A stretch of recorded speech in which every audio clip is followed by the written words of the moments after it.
Good morning from Chandbali ভদ্রাক।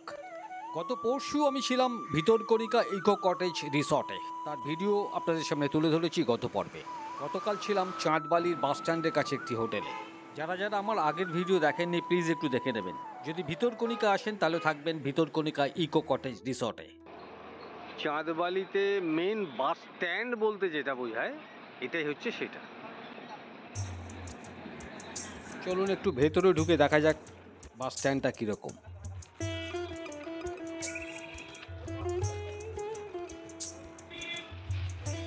বিশাল বড় বাস স্ট্যান্ডটা, AC non AC সব রকম বাসই এখান থেকে ছাড়ে বিভিন্ন জায়গায়। কটক যাচ্ছে, রাউরকেলা যাচ্ছে, ভুবনেশ্বর যাচ্ছে। এখান থেকে ডাইরেক্ট বাবুঘাটও বাস যায়। আপনারা ইচ্ছে করলে বাবুঘাট থেকে এখানে ডাইরেক্ট আসতে পারেন চাঁদবালিতে। মর্নিং ওয়াক করে হোটেলে গিয়ে একটু ফ্রেশ হলাম, তারপর বেরিয়ে পড়লাম। উড়িষ্যার বিখ্যাত খাওয়া বড়া সবজি কিরম দেখি। গরম বড়াটা ধরা যাচ্ছে না, এত গরম। ভালো মচমচে বড়া সবজি দারুণ লাগছে উড়িষ্যার খাবার।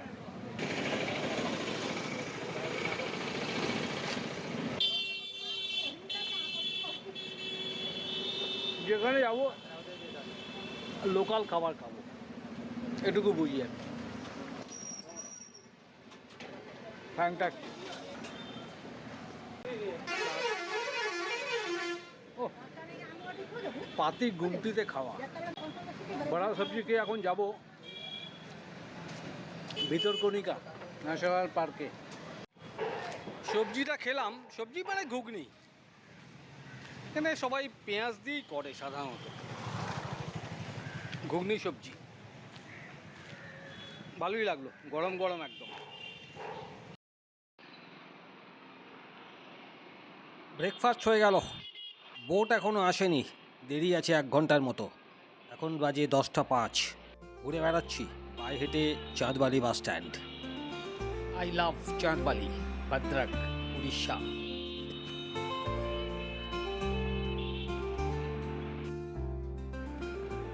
এটা একটা পার্ক, নেহেরু পার্ক। এই পার্কের কাছেই অলিখিত bus stand. Main bus stand থেকে খুব একটা লোক ওঠে না, এখান থেকেই সব ওঠে। হচ্ছে চাঁদবালি পুলিশ স্টেশন। বাস স্ট্যান্ডের ঠিক পাশেই হচ্ছে উড়িষ্যা গভর্নমেন্টের এটা থাকার জায়গা, অরণ্য নিবাস।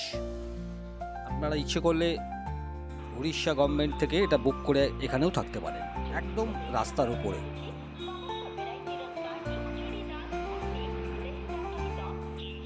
Orissa tourism development corporation limited. চলে এলাম হাঁটতে হাঁটতে ফেরিঘাটে। এই হচ্ছে ফরেস্ট ফেরিঘাট চাঁদবালি। আমি এই মুহূর্তে Bhitarkanika national park entry permit যেখানে ইস্যু হয় সেখানে দাঁড়িয়ে আছি।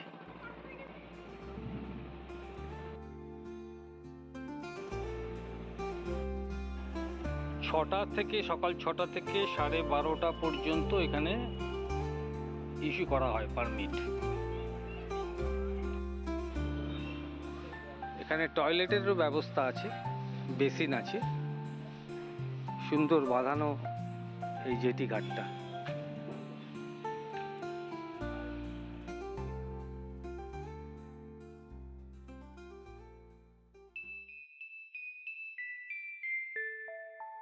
আমি জিজ্ঞেস করছিলাম এখানে কাউন্টারে যে সিজন কবে থেকে, বললো হিসেব মতো এটা শীতকালে নভেম্বর থেকে সিজন শুরু হয়, নভেম্বর, ডিসেম্বর, জানুয়ারি, ফেব্রুয়ারি।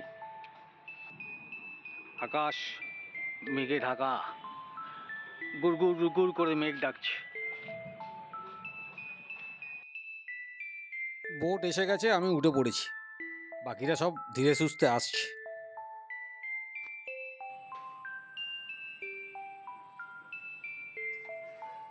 এখানে যা দেখলাম টোটাল বোট ভাড়াটা হচ্ছে 4000 টাকা। আমি যেহেতু একা আছি, আমি শেয়ারে যাচ্ছি, আমার থেকে একটা অ্যামাউন্ট নেবে। আর টোটাল বোটটা ভাড়া হচ্ছে 4,000 টাকা।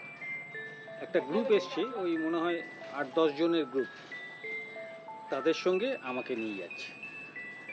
আমি এরভাবেই বলেছিলাম যে আমি যেহেতু একা ট্রাভেল করছি, সেহেতু বললো হ্যাঁ ঠিক আছে, কোনো অসুবিধে নেই, করা যায়। এখনও আসেনি, ওরা আসছে, ওখানে সব টিকিট কাউন্টারে আছে। শুরু করলাম যাত্রা, কিন্তু এখানে প্রচুর আওয়াজ হবে জেনারেটরের।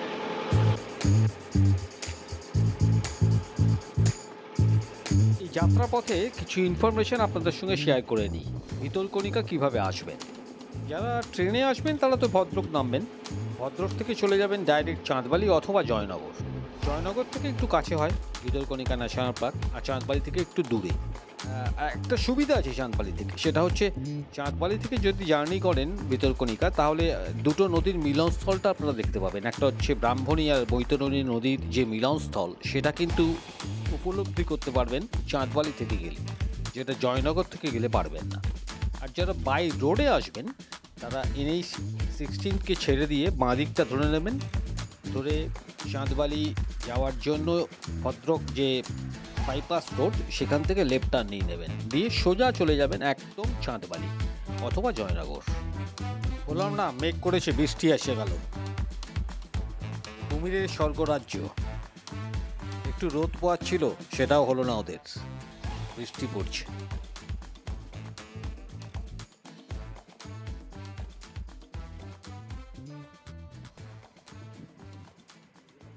এখন চলে এলাম খোলা চেকপোস্ট।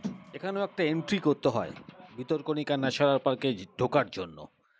সেই এন্ট্রিটাই করার জন্য আমরা নামলাম।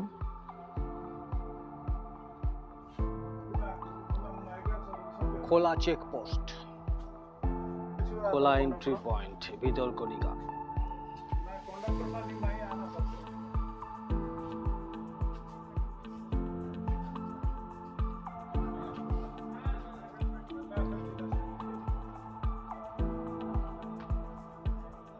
এখান থেকেও ভিতরকণিকা ন্যাশনাল পার্কে যাওয়া যায়।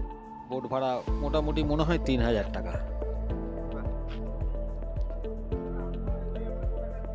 দু একটা দোকানও আছে, চা, চিপস, বিস্কিট সব কিছু পাওয়া যায়। এখানে লাঞ্চের ব্যবস্থাও আছে, ভিতরকণিকা হোটেল। খোলা চেকপোস্টে এন্ট্রি করিয়ে আবার যাত্রা শুরু করলাম।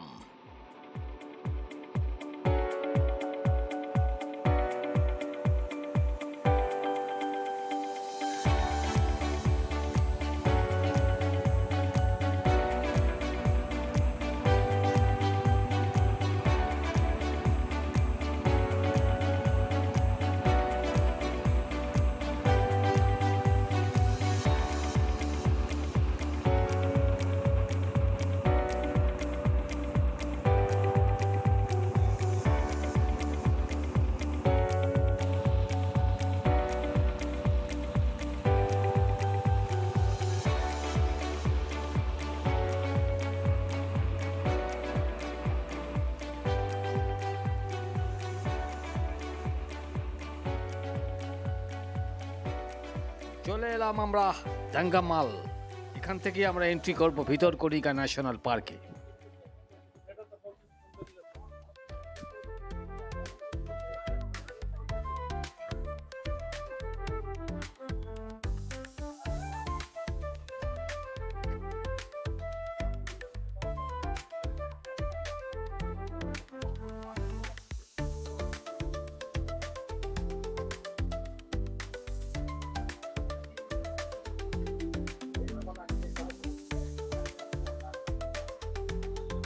গুড়ি গুড়ি বৃষ্টি কিন্তু হয়েই যাচ্ছে, তার মধ্যেই আমরা এগিয়ে চলেছি পার্কের ভেতরে।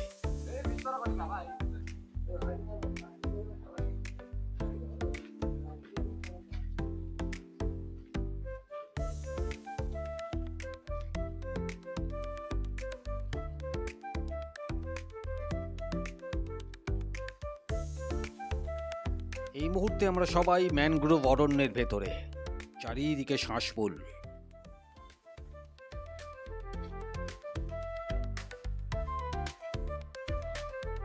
এগুলো দেখুন কি অপূর্ব সুন্দর মাটিগুলোকে প্রসেসিং করে রেখেছে, চারা গাছ পুঁতবে। গ্রোভ মেটা নার্সারি, নাঙ্গামাল, ভিতরকণিকা, এটা নার্সারি।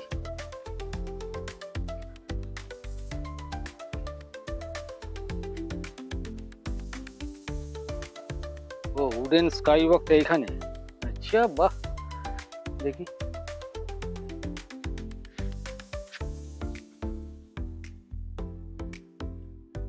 Save mangroves. যাচ্ছিলাম আমরা উডেন স্কাই ওয়াক দিয়ে, আমাদের যিনি গাইড বারণ করলেন, যেহেতু বৃষ্টি হয়েছে বললো যাবেন না। উঠে পড়লাম ব্যাটারি চালিত গাড়িতে, 20 টাকা পার হেড। আমরা অ্যাকচুয়ালি ঢুকেছি পেছন দিক দিয়ে, ফ্রন্ট সাইডের দিকে যাচ্ছি। সেখানেই আছে ক্রোকোডাইল হ্যাচারি, মিউজিয়াম, অনেক কিছু। চলুন দেখাবো।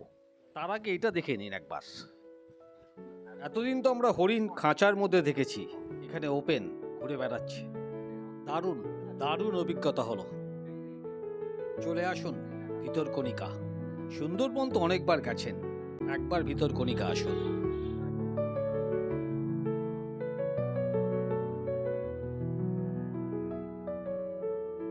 এটা হচ্ছে ফ্রন্ট সাইডের এন্ট্রি পয়েন্ট ভিতরকণিকা ন্যাশনাল পার্কের। যারা বাই রোডে আসবেন তারা এখানে পার্ক করবেন, আর যদি বুকিং থাকে আপনাদের ভেতরের, তাহলে ভেতরেও একটা পার্কিং আছে। ভিতরকণিকা ন্যাশনাল পার্কে ঢোকার রাস্তা। আমরা ঢুকেছি অ্যাকচুয়ালি পেছন দিক দিয়ে, আর এটা হচ্ছে সামনের দিক। এই রাস্তাটা চলে গেছে, এটা রাজনগর থেকে ঢুকতে হবে। রাজনগর এখান থেকে 30 কিলোমিটার। এই যে আসছে সব, এরা মেন রোড থেকে আসছে এরা।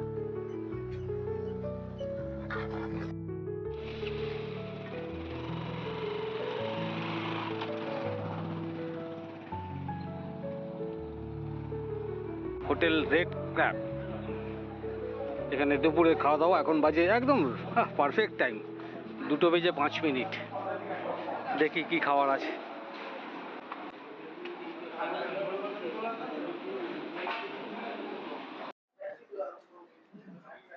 কি ব্যাপার বুঝলাম না, খাবার আগে প্রথমে দিয়ে গেল পাঁপড়, বলো পাঁপড়টা খান, তারপরে ভাত আসছে, তাই খাচ্ছি। চিলি সস দিলাম। এখানে খুব একটা চিকেন মাটন পাওয়া যায় না, মাছ অথবা ডিম। আমি নিলাম মাছ ভাত, মাছ ভাত, সবজি, ডাল, একটা ভাজা, তার সঙ্গে একটা জলের বোতল নিলাম। টোটাল বিল হলো আমার 180 টাকা। এখানে এলে অবশ্যই প্রনটা খাবেন, আমার কপাল খারাপ, শেষ হয়ে গেছিল প্রন। লাঞ্চ হয়ে গেল, এবারে আমাদের 1 থেকে 1.5 ঘন্টা টাইম দিল গাইড, বললো ঘুরে দেখুন সবটা। প্রথমে আমি দেখলাম এখানে থাকার কি কি বন্দোবস্ত আছে। কটেজ আছে 5টা কটেজ, 2টো করে ডবল বেডরুম, মানে টোটাল 10টা ডবল বেডরুম আছে। এই কটেজগুলোর রেট চার্ট আপনাদের সামনে তুলে ধরলাম, তবে আমার একটু বেশি মনে হলো, যদিও এই রেটটা থাকা খাওয়া সমেত।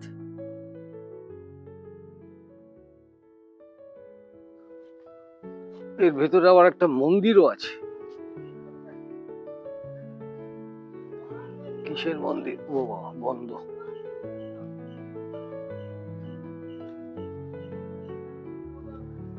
এখন ঢুকছি ক্রোকোডাইল হ্যাচারিতে। এই হ্যাচারিতে কি করা হয় সেটা আপনাদের সামনে তুলে ধরছি। যে 3 মাস বন্ধ থাকে এই ভিতরকণিকা ন্যাশনাল পার্ক, তখন বাচ্চা প্রসব করে কুমিররা। সেই ছোট ছোট বাচ্চাগুলোকে ফরেস্ট ডিপার্টমেন্টের লোকেরা তুলে এনে এখানে প্রিজার্ভ করে রাখে, তাদেরকে লালন পালন করে বড় করে। যখন 3-3.5 বছর বয়স হয়, আবার নদীতে ছেড়ে দেওয়া হয়।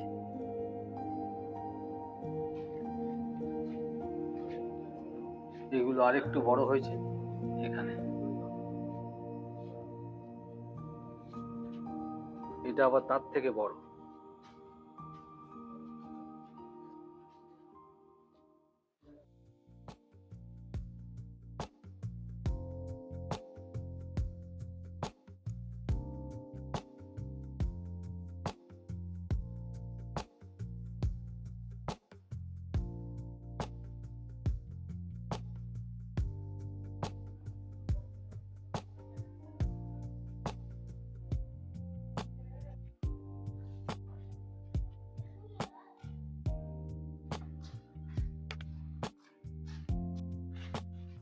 আমি ঢোকার অপেক্ষায় আছি, ওরা ঢুকলে একটু আদর করবে আমাকে। এবারে ঢুকছি মিউজিয়ামে, ভিতরকণিকা মিউজিয়াম।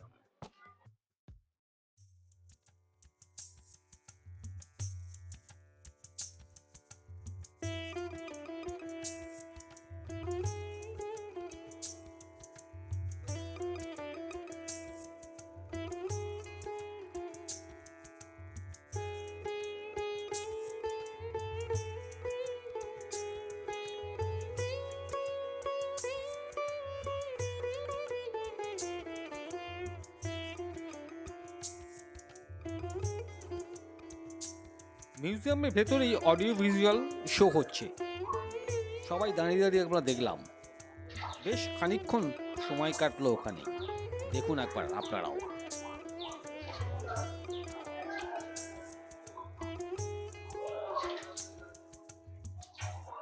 একটা জিনিস সত্যি, আমরা ঘুরতে যাই 1-2 দিনের জন্য, কিন্তু বন দপ্তরের কর্মীরা সারা বছর এদের সঙ্গেই থাকে। এই যে কমিটি দেখছেন, ওনারা বলছিলেন লার্জেস্ট ক্রোকোডাইল ভিতরকণিকার, এবং বয়সও নাকি সবার থেকে বড়। জানি না এখন বেঁচে আছে কিনা।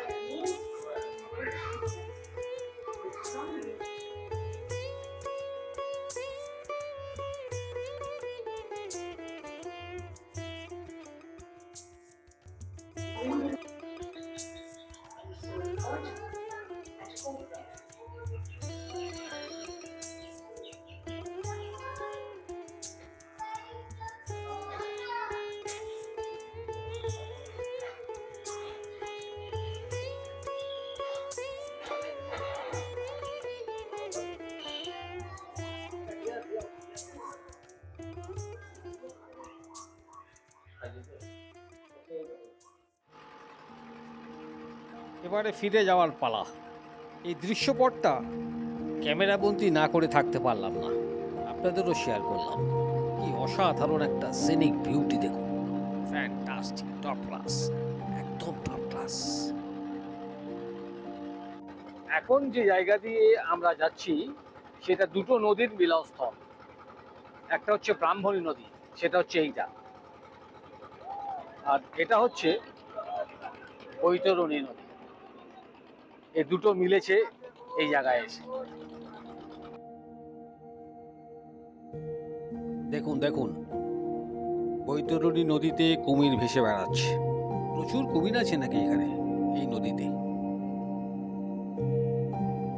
সূর্য এখন অস্তাচলে, আমরাও এগিয়ে চলেছি চাঁদবালি ফেরিঘাটের দিকে। চলে এলাম, প্রায় চলে এলাম চাঁদবালি ফেরিঘাট।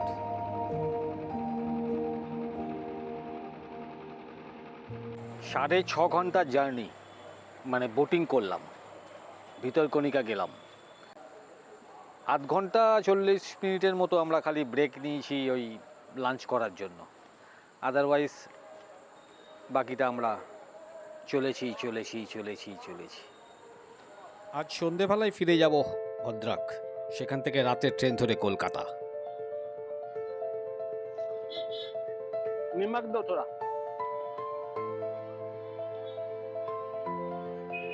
बस बस, बढ़िया, बहुत बढ़िया। হোটেল থেকে লাগেজটা নিয়ে এসে একটু স্ট্রিট ফুড খেলাম আবারও। চলে আসুন ভিতরকণিকা, ভালো লাগবে। 2 রাত কাটিয়ে যান এখানে। বিভিন্ন জায়গায় ঘুরে বেরিয়ে এই যে ব্লগ বানাই না, এটা কোনো পেশা নয় আমার, এটা একটা নেশা। প্যাশন থেকে করি এই কাজ। তাই তো প্রত্যেকটা ভিডিওতে বলি একটা সাবস্ক্রাইব করুন, অন্তত একটু লাইক করুন, শেয়ার করুন বন্ধুদের, ব্যাস আর কিচ্ছু চাই না। রাতের একটা এসি বাস পেয়ে গেলাম, 70 টাকা ভাড়া, ভদ্রাক বাইপাস পর্যন্ত। চলে এলাম ভদ্রাক স্টেশন। আমার ট্রেন এখনও দেরি আছে, রাত্রি 12:30, 12:20। আমি ডেসক্রিপশন বক্সে আগের ভিডিওর লিঙ্ক দিয়ে দেবো, যেখানে আমি ছিলাম ভিতরকণিকা ইকো কটেজে। পারলে এই শীতেই চলে আসুন, ভালো লাগবে, কথা দিচ্ছি। ওয়েটিং রুমটা বেশ পরিষ্কার পরিচ্ছন্ন, ফাঁকাই ছিল। আমি ছাড়া আর বাকি 2 জন ছিল। আমার এই চ্যানেলটির নাম আপনাদের মাথার মধ্যে ঢুকিয়ে নিন, চলো যাই বেড়াতে। আমাদের ট্যাগলাইনটা দেখেছেন তো, বেড়ানোই বেঁচে থাকা। সত্যি বলুন তো, বেড়ানো কি বেঁচে থাকা নয়? এই প্রশ্নটা আপনাদের কাছে রাখলাম, অবশ্যই কমেন্ট উত্তর দেবেন। ওয়েটিং রুমে খানিকক্ষণ কাটালাম, ঘন্টা দুয়েক, রাতের ট্রেন ধরে বাড়ির পথে। আবারও দেখা হবে কোনো ভিডিওতে।